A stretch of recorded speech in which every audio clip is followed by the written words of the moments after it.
오늘의 말씀의 제목은 고난의 기쁨이라는 말씀으로 이사야서 50장 4절에서부터 9절까지 말씀으로 여러분들과 함께 은혜를 나눌까 합니다. 여러분, 우리 인간들은요, 고난과 고통을 당하는 것보다는 행복해지기를 원한다는 겁니다. 이 세상에 누가 고난당하는 걸 좋아하겠습니까? 이 세상 사람들은 다 행복하고 즐겁고 기쁘게 살기를 원하는 거죠. 여러분, 저 인도라는 나라를 잘 알 겁니다. 인구가 10억이 넘는 큰 나라인데 거기에 작은 도시 알라하바드라고 하는 도시가 있는데 이 도시는 힌두교의 최대 축제가 뭐냐고 하면 쿰무멜라라는 게 있습니다. 이 쿰무멜라라고 하는 축제일을 맞으면은 이 알라하바드라는 작은 도시에요, 그 겐지스강 유역에 여러 수천만 명이 떼를 몰려가지고 그 강물에 들어가서 몸을 씻는다는 거예요. 왜 몸을 씻습니까? 기쁘기 위해서. 그 강물, 겐지스 강물에 내가 들어가 몸을 씻으면은 나에게 있는 모든 고난이 물러갈 거라는 그 마음 하나로 그 물에 들어가서 남겨할 것 없이 들어가서 몸을 씻는다는 거예요. 토마스 무어라는 사람이 1516년에 유토피아라고 하는 책을 지었었는데, 원래 유토피아라는 말이요, 헬라어로 아우토포스라고 하는 말에서 유래가 되어서 그걸 인용을 해서 토마스 무어가 유토피아다 그렇게 얘기합니다. 여러분, 이 유토피아라는 건요, 존재하지 않는 사회를 말하는 거예요.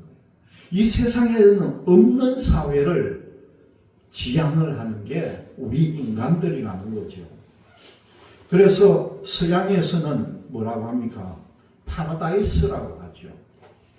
파라다이스라고 하는 것은요, 걱정도 없고 근심 없이 행복을 누릴 수 있는 곳을 서양에서는 파라다이스다, 낙원이다 그렇게 얘기한다는 겁니다. 동양에는 없는 줄 압니까, 여러분? 중국의 유명한 학자인 도연명이 도화원기라고 하는 책을 쓰면서 이 무릉도원 이야기를 합니다. 이건 완전히 이상향이고 완전히 별천지의 세계를 무릉도원이다. 그래서 우리도 이 말을 많이 들어본 줄 압니다.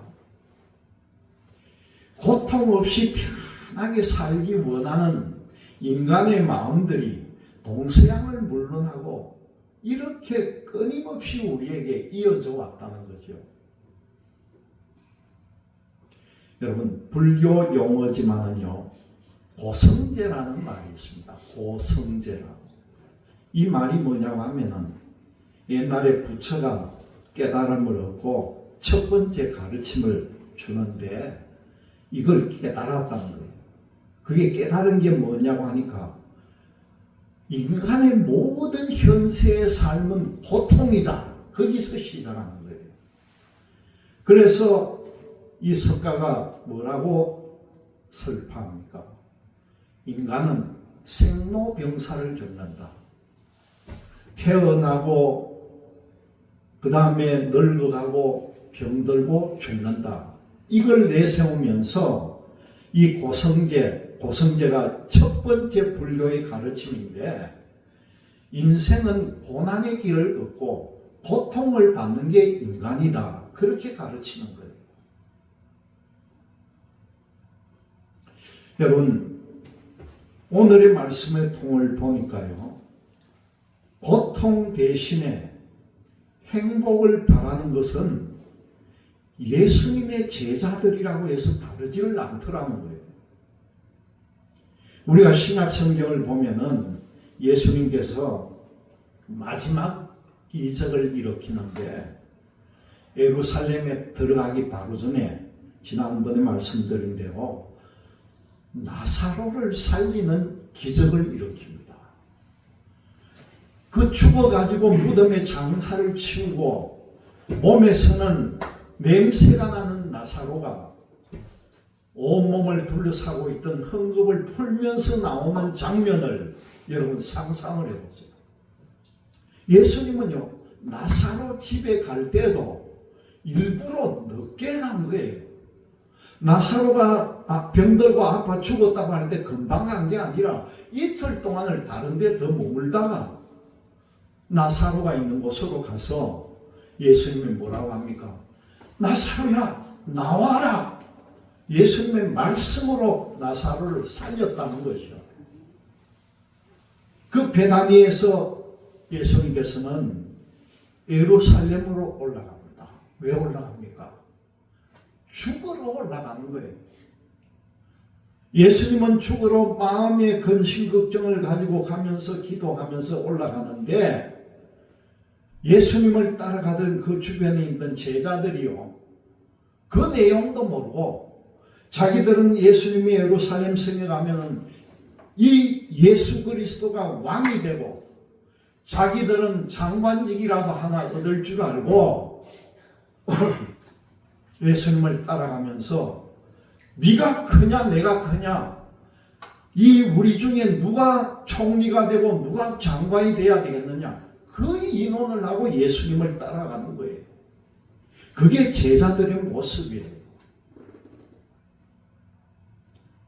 이 행복하고 평안을 바라는 예수님의 제자의 이 모습을 보면은 고통보다는 행복을 바라는 그 제자들의 모습이 그대로 드러난다는 겁니다. 예루살렘에서 예수가 왕의 등극을 할 것이라는 기대를 가지고 제자들은 따라갑니다. 그런데 예루살렘 도착해 보니까요, 구름대처럼 모이는 관중들이 그 종려나무에 나무 가지를 꺾다가 길에 깔면서 종려나무를 깔고 흔들면서 호산나 호산나를 외치는 거예요. 여러분, 이 모습을 봤을 때 제자들의 마음은 어땠겠습니까? 완전히 이제 절정에 올라간 거예요. 야, 이제는 끝이 났다. 이 백성들이 다 내 편이고 예수님께서 이스라엘의 왕으로 올라가실 것 같다. 이제는 정말 평안하게 우리가 살아야지. 우리가 권력을 한번 누려야지. 그런 마음을 가지고 올라갔을 거 아닙니까? 그런데 여러분, 어떻게 됐습니까? 예수님이 붙들려서 묶임을 당하고 그 빌라도 법정에서 사형 선고를 받고 예수님이 모질게 두드려 맞고 그 가시로 선 면류관을 머리에 씌우면서 그 가시 면류관에 누르니까 온 얼굴은 피로 물들여서 흘러내립니다. 좀 상상을 한번 해보세요. 그리고는 마지막에 골고다 언덕으로 올라가가지고 십자가에 매달려서 처형을 당하는 그 모습을 볼 때에 이 제자들은요, 완전히 절망에 빠져버린 것이죠. 여러분, 우리가 종교를 갖는다는 게 뭡니까? 첫 번째 이유가 마음의 평안이잖아요. 우리가 기독교를 믿음으로 해서 여러분들에게 평안이 있어야 되는데 그게 상식인데 이 제자들은 정말 좌절할 수밖에 없었다는 겁니다. 절망과 좌절에 빠진 제자들이 혹시 자기들도 붙들려서 체포되고 고난당하고 어떻게 하면 죽을지 모르기 때문에 어떻게 했습니까? 모두 다 도망가 버린 거예요. 그 제자들도 다 도망을 가버린 겁니다. 하지만요, 정작 가장 실망한 분이 누구였겠습니까?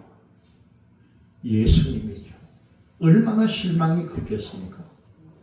왜냐하면 이 십자가의 고난은 하나님께서 인간을 구원하기 위해서 택한 그 방법이었다는 겁니다. 하나님은 유월절 어린 양의 죽음을 통해서 우리 온 인류의 구원을 위해서 대신 죽으시고 고통받는 모습을 우리에게 보여주셨다는 겁니다. 그리고 예수를 우리 대신 죽이는 방법을 통해서 죄에 대한 책임을 묻는 공의와 죄인을 용서하시는 하나님의 사랑을 완성시켜 주셨다는 거죠. 예수님께서 실망한 것은요, 이 제자들이 에베드 야훼라고 하는데, 에베드 야훼라는 말이 뭐냐고 하면은 고난의 종으로 오셨다, 그 말이에요. 하나님. 그 고난의 종으로 오신 예수님의 정체성과 또 자기들이 그 제자됨의 의미를 이 제자들은 알지 못했다는 거예요. 여러분, 이건요, 오늘 예수의 제자됨을 자임하는 우리 믿는 사람들에게 큰 울림이 된다는 겁니다. 오늘 여러분 본문 4절의 말씀을 보면은 여호와께서 학자의 혀를 내게 주사, 그런 말씀이 있습니다. 여기에 나오는 학자의 혀라는 게 바로 여호와의 종을 말하는 거예요. 여호와의 제자라는 말이에요. 학자의 혀. 다시 말씀드리면 제자라고 하는 건요, 하나님의 말씀을 배우는 사람들이 제자라는 거예요. 여러분들 다 제자됨을 믿으시기를 바랍니다. 우리가 제자가 되는 거죠. 제자는 말하기에 앞서서 선생님으로부터 온전한 말을 배워야 한다는 겁니다. 그와 동시에 그 배움은 단지 지식만이 아니라 스승의 정신과 스승님의 삶을 그대로 모방하고 따라야 한다는 거죠. 영원한 스승이신 예수님의 존재, 그 이유가 남을 돕고 남을 살리는 것에 있기 때문에, 따라서 우리는요, 그 목적이 우리보다 더 곤고한 자를 돕고 그들을 영원히 살 수 있는 길로 안내해야 되는 건 너무나 당연하다는 겁니다. 그런데 그 제자들 앞에서 오늘 읽은 말씀 5절과 6절에 암시하듯이 어떻게 합니까? 뺨을 때리고 수염을 뽑고 침을 뱉고 온갖 모욕하는 박해와 고난이 기다리고 있다는 거예요. 이미 예수님의 12제자가 복음을 전하다가 극심한 고난을 당하고 대부분 다 순교로, 그 12제자는 전부 순교로 생을 다 마감합니다. 여기에서 볼 수 있듯이 예수의 제자는 이 땅에서 영광 대신에 박해와 고난을 다 각오해야 된다는 것이죠. 그럼에도 불구하고 주님의 제자는 그 위협과 박해 앞에서 물러가거나 타협하거나 굴복하지 않고 모두가 순교의 자리에 들어갔다는 겁니다. 여러분, 우리도 예수 믿는다는 것 때문에 어떤 모욕을 당해도 부끄러워하지 말고 당당하시기를 바랍니다. 왜냐하면 제자가 당하는 고난과 순환은 최고의 가치를 위한 것이고, 바로 그 순환을 통해서 하나님의 일이 진행되고 있다는 겁니다. 그래서 시편 기자는요, 시편 119편 71절을 보면은 고난당한 것이 내게 유익이라는 거예요. 고난이 내게 유익하다는 겁니다. 왜요? 이로 인해서 내가 주의 율례를 배우게 되었다. 그렇게 시편 기자는 말합니다. 이것은 고난이 주는 유익. 다시 말씀드리면 우리를 성숙시키고 회개하게 하고 겸손케 하면서 또 나아가서 다른 사람에게 관심을 기울이게 하는 촉매제가 된다는 거예요. 여러분 잘 한번 생각해 보세요. 예수의 제자 됐다는 걸 선언한 우리 믿는 사람들이 복음을 위해서, 예수님을 위해서 하나님이 택하신 사랑의 방법인 고난을 내가 자원해 나간다면요, 하나님께서 얼마나 우리에게 정말 잘 살고 있다는 값진 인생이라고 칭찬하겠느냐는 겁니다. 바라기는 오늘부터 이제 시작되는 이 고난주간에 여러분들은 모두가 예수님의 제자가 되었다는 걸 다시 한번 확인하고 제자의 십자가를 단단히 메고 주의 뒤를 따르는 성도들이 다 되시기를 주님의 이름으로 축원합니다. 잊지 마세요. 우리가 다 주님의 제자됨을 알고 우리 십자가를 지고 주님의 뒤를 따라가야 합니다. 오늘날의 여호와의 종인 그리스도인은 모두가 하나님께 배우는 하나님의 제자들입니다. 하나님의 목소리에 귀를 기울이고 주님의 길을 배워서 오늘 하루 살아갈 힘을 우리는 얻어야 한다는 겁니다. 하나님의 종은 삶의 목적과 그 방향을 모두 주님의 말씀 안에서 찾아야 합니다. 우리는 늘 새롭게 하나님으로부터 깨우침을 받아야 할 사람들임을 잊지 마시기를 바랍니다. 이 말씀 가운데요, 얼마나 오묘한 말씀이 들어있는지 모릅니다. 하나님의 종은 하나님의 일을 하면서 모진 고통과 어려움을 겪게 되기도 합니다. 그렇지만 여러분, 예수 그리스도가 그 사도 바울이 당한 그 고난을 우리가 바라보면요, 그 바라보면서 우리가 여호와께서 주시는 도움에 우리가 의지하며 살아야 한다는 거죠. 그리고요, 우리는 어려움을 당하면은 당할수록 여러분 부싯돌처럼 돼야 된다는 거예요. 여러분, 부싯돌이 뭔지 압니까? 불을 켜기 위해서 마차를 일으켜서 불을 일으켜야 되는데 부싯돌이 약하면 불이 일어나겠습니까, 여러분? 네? 여러분, 부싯돌 인생을 사시기를 바랍니다. 그러려면 어떻게 해야 됩니까? 더욱더 강하고 더욱더 담대해야 된다는 것이요. 부싯돌처럼 깨지지 않고 단단해야만이 그게 불이 일어날 수가 있다는 겁니다.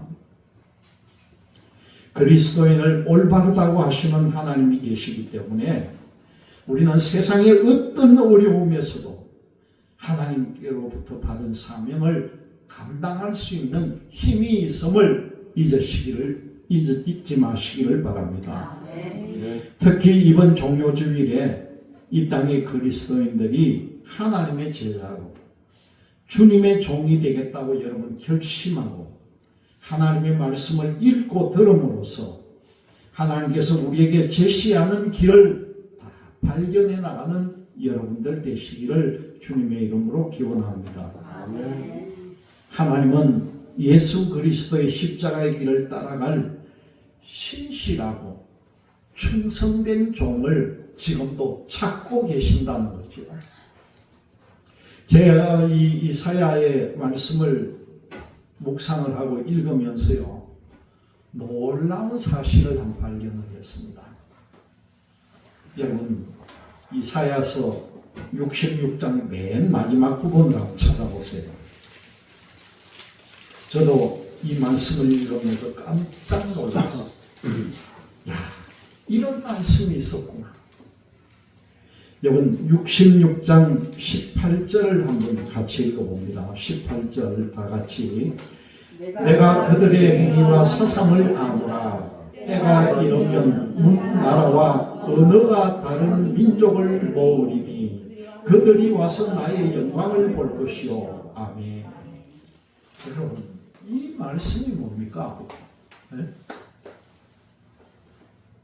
때가 이르면은요, 문 나라와 언어가 다른 민족을 모으겠다는 거예요. 이게 하나님의 말씀이에요. 이스라엘 민족, 유대 민족이 아니라 나라도 다르고 말도 다른 민족을 모을 것이다. 그들이 나의 영광을 볼 것이라는 거예요. 여기 여러분, 우리 대한민국의 여러분들인 줄 믿으시기를 바랍니다. 그 다음에 그걸 발견하는데 그 다음 19절이 뭡니까 여러분? 그 마지막 부분에 보니까 여러 나라부터 우리가 읽어봅니다. 여러 나라 곧 다시스와 뿔과 활을 당기는 룩과 및 두발과 야완과 또 나의 명성을 듣지도 못하고 나의 영광을 보지도 못한 먼 섬들로 보내리니 그들이 나의 영광을 문나라에 전파하리라. 아멘. 여러분, 지금 우리나라의 선교사들이요, 옛날에는 동남아, 라오스, 캄보디아, 태국, 필리핀 이런 데로 집중을 했는데 요즘은 아프리카에 우리나라 선교사들이 엄청 들어가고 있어요. 우리 교단 안에서도 선교사들이 몇 명이 지금 아프리카에 들어가 있어요.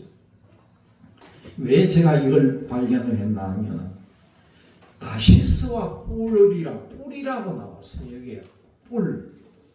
근데 다시스는 여러분들이 아시는 대로 요나가 하나님이 너는 니느웨로 가서 복음을 전하라 했는데 하나님의 말씀을 안 듣고 도망을 가가지고 욥바라고 하는 항구에서 어디로 가려고 했습니까? 다시스로 도망가려고 한 거예요. 그 다시스가 어디냐 하면 지금의 스페인 남쪽이에요. 그런데 오늘 말씀에 보니까 그 다시스와 그 다음에 뿔이라고 나오는데 뿔을 제가 성경을 찾아보니까 이게 바로 아프리카예요. 아프리카에 활을 잘 쏘는 민족이 뿔이라는데 여러분, 우리의 선교사들 지금 선교의 목표가 옛날 우리나라까지 왔지만은 우리나라에서 지금 아프리카 쪽으로 간다는 거예요. 그 아프리카에 신학대학을 세우고 많은 전도를 하는데 그들이 나의 영광을 문나라에 전파하리라. 이게 우리의 사명이라는 겁니다. 여러분들 이 말씀을 잘 되새겨야 돼요. 그리고 20절의 말씀을 보니까 20절 말씀은 그대로 넘어가 21절을 우리가 다 같이 한번 읽어봅니다. 나는 그 가운데에서 택하여 제사장과 레위인을 삼으리라. 여호와의 말이니라. 아멘. 이 사람들을요 제사장으로 삼고 레위 사람으로 삼아주겠다는 거예요. 여러분, 제사장은 뭡니까? 제사 드리고 하나님 앞에 중보하는 자고, 레위인들이 어떤 사람입니까? 제사장 역을 맡았던 사람이잖아요. 이스라엘의 12지파를 나눌 때 레위 지파는 그 땅도 분배받지 못하고 제사장을 여겼던 사람들입니다. 여러분, 우리에게 제사장을 만들고 너희들에게 레위인을 만들겠다는 거예요. 여러분들이 다 이제 레위인이 되어야 된다는 겁니다. 얼마나 강력한 말씀입니까? 그런데 여러분, 22절 우리가 다 함께 읽어봅니다. 22절 다 같이. 내가 지을 새 하늘과 새 땅이 내 앞에 항상 있는 것 같이 너희 자손과 너희 이름이 항상 있으리라. 여호와의 말이니라. 여러분, 이 말씀을 꼭 받으시기를 바랍니다. 너희 자손과 너희의 이름이 항상 있으리라는 거예요. 야, 여러분, 이런 말씀 들으면요 가슴이 두근거리지 않습니까? 이게 그 옛날에 이스라엘 백성에게 한 말이 아니고 우리의 말, 우리 말. 너희 자손, 너 이름이 항상 있을 것이다. 여러분, 이 은혜가 우리에게 임할 줄로 믿습니다. 하나님은 이렇게 하나님의 신실한 종을 지금도 찾고 있다는 걸 꼭 기억하시고 여러분들이 주의 일에 힘써 일하는 여러분들 되시기를 주님의 이름으로 기원드립니다. 아멘.